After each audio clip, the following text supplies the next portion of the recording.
Hi అండి, welcome to my channel. ఇప్పుడిప్పుడే మనకు బ్రేకింగ్ న్యూస్ అయితే రావటం జరిగిందండి. భారతదేశంలో జనాభాకి అనుగుణంగా ఉద్యోగులు అయితే ఉన్నారు.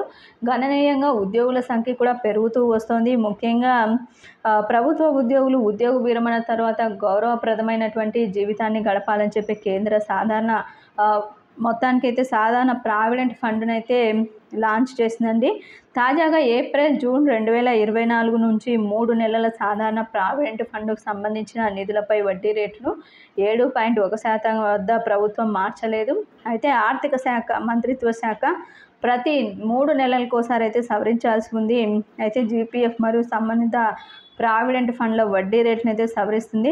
గత 17 త్రైమాసికాలుగా అయితే ఈ వడ్డీ రేటును అయితే మార్చలేదండి. ఈ నేపథ్యంలోనే దీనికి సంబంధించి ఇప్పటికీ కూడా వడ్డీ రేటు 7.1% వద్ద అయితే ఉంది.